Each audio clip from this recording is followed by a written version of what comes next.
ఏదో టిపికలీ అన్ని accident cases లో ఇట్లాంటివి చూస్తుంటామండి. Most of the accident cases లో వీ విల్ టేక్ ఈ హార్వెస్ట్ చేస్తాం, అంటే ఆపోజిట్ లెగ్ నుంచి జిఎస్వి గ్రేట్ సెఫనస్ వీన్ అని హార్వెస్ట్ చేసి ఆ వెయిన్ ని మనం బైపాస్ ఆపరేషన్ కి వాడతాం.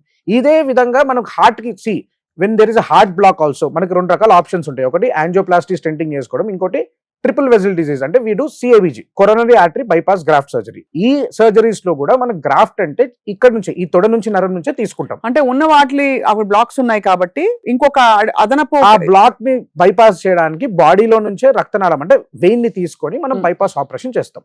ఈ వెయిన్స్ ని అందుకే మనం ఎప్పుడు ప్రిజర్వ్ చేసుకోవాలి. వారికోజ్ వెయిన్స్ ప్రాబ్లమ్ లో కూడా మనం ట్రీట్ చేసేది ఈ భాగమైన వెయిన్ ని, right. So only if needed అంటే అవసరం అయితేనే, వారికోజ్ వెయిన్స్ ప్రాబ్లమ్ సివియారిటీ ఉంటేనే, అంటే కాల భాగంలో పుండుండడం కానీ, కలర్ మారడం కానీ, క్రాంప్స్ రావడం కానీ, ఇట్లాంటి ఇబ్బందులు ఉన్నప్పుడే మనం ఈ వెయిన్ ని లేజర్ ఆపరేషన్ చేసుకోవాలి.